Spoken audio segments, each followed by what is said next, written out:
Hello everyone! I know this isn't the airport, but I do feel obligated to announce the gacha games I'm planning to quit soon. Because I am technically an archive channel and some people do actually subscribe to me because of that, I feel it's important to announce this. Quitting a gacha game means that I won't be posting any more new content for that specific gacha game. I might post old content to clear out my storage space, but as far as new stuff goes, there are no plans to continue archiving. To start with, HSR, ZZZ, are the first to go soon, and Genshin is the last to go. So for ZZZ, I'm only sticking around for one more patch, and that is the current patch with the summer skins for Belle and Wise. I will do all the events story for that patch. Once that patch is over, there will be no longer any more future archive content from it. Again, like I said, I might post old stuff that's just sitting in my storage, but that's about it. The only time I would come back to ZZ is if they release a Male Dragon or Lizard Thyron or something that really catches my eye. And if they do, then I might pick it up temporarily to replay, but I will not be archiving anything for ZZZ on that channel if that actually happens. So the reasons why I'm quitting ZZZ. TV mode was removed. I really enjoyed TV mode, and it felt like it was something unique and core to the gameplay of ZZZ. Also, Fairy and Eos don't seem as important anymore to the story. They just feel like side characters or characters casted to the side, and that just really dissatisfied me while playing ZZZ. For Honkai Star Rail, 2 criteria need to be met before I quit. The first one is that the main Amphorius arc needs to finish, and I need to also do it all as well. The second is that I try to get E6, S5, Saber, and Archer until their banners go away or until I reach this goal. And like Zenless Zone Zero, there will be no longer any more future archive content of Honkai Star Rail when I quit. But I might post old stuff that's just sitting in my storage. Reasons I'm quitting it, Honkai Star Rail. I'm disappointed with the direction Honkai Star Rail is going, and I'm not happy enough to keep playing it.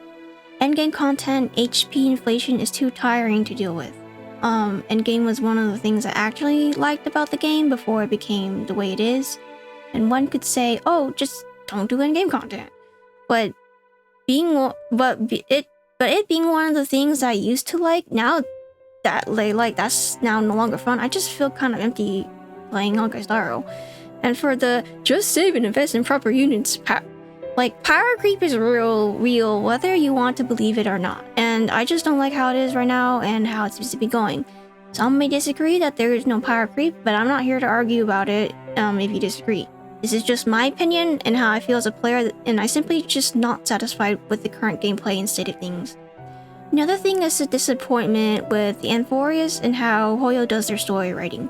Each patch that released in Amphorius usually needs around 8 to 12 hours to finish the story on autoplay. There's too much bloated writing that could be condensed into animations or separated into core character story quests. The problem with Amphorius is that they put what could be character story quests directly into the main story quest, and that's why it feels so long. I also don't like how little effort they put into animations during in-game dialogue. It feels so static. Even Genshin does it better than this in this criteria than Honkai Star Rail.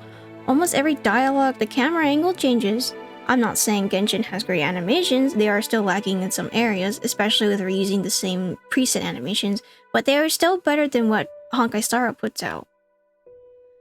One last thing about story that I don't like is how they write their characters. Usually you have to wait until the patch of the character's debut banner in order to learn anything about them in the main quest. They do this so that they can advertise the character they are trying to sell, but I hate this because I feel like they should be trying to build up hype by integrating them from the beginning of the story and building them up from there. This is definitely not Hoyo's type of style of writing though, so they will continue to write the way they are used to. The only exceptions to this rule are usually like the main waifu they were trying to advertise for that story arc. Ironically, I feel like Belobog is the best chapter in terms of character screen time and development because there was only one limited character Hoyo was trying to sell at that time. So this allowed them to focus on most of the important characters in Belobog. Okay, that leaves our third game. I'm planning on quitting Genshin Impact. However, unlike the other two Hoyo games, I'll be staying for a little while longer. This is because I plan to quit after the story arc of the twins when it's done. If you look at the trailer, we have 2 chapters left, Naznaya and Konoria. Assuming this arc ends after Konoria, let's just call this whole storyline part 1. That is where I am planning on quitting.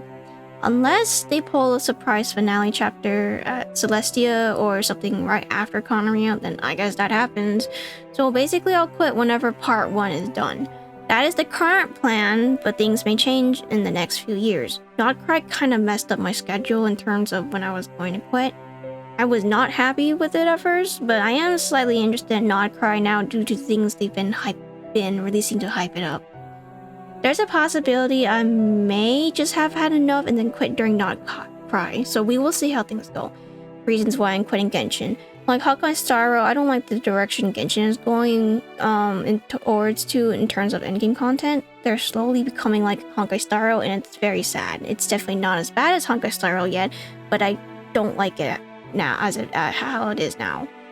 I played for a very long time, and I just don't have time for it I don't have time for it or the motivation to play like I used to. I think when part 1 ends, it's a good place to stop. And sometimes the story is hit and miss. Like, it's no longer good enough for me to feel interested in staying after part 1 just for it. And just like the other 2 games, when I quit, there will no longer be future archive content of Genshin Impact. Only old content that is stuck in my storage that needs to be deleted off my computer and posted online. And that's pretty much all the reasons why I decided to quit those games. I thought long and hard about it. Part of me does want to keep playing to an extent, but it's just not physically and mentally possible for me. I honestly just don't have time to play all these gacha games, and I've neglected a lot of important things in my life because I would just hard focus on farming gacha games. There are other hobbies I like to do, like learning how to 3D model, learning how to draw, drawing things I like in general, other games I would like to play, and so much more. I want to do stuff on my main channel, on things I actually like. So, to conclude this announcement, as a gacha addict, I will say this. Only ever play one gacha at a time.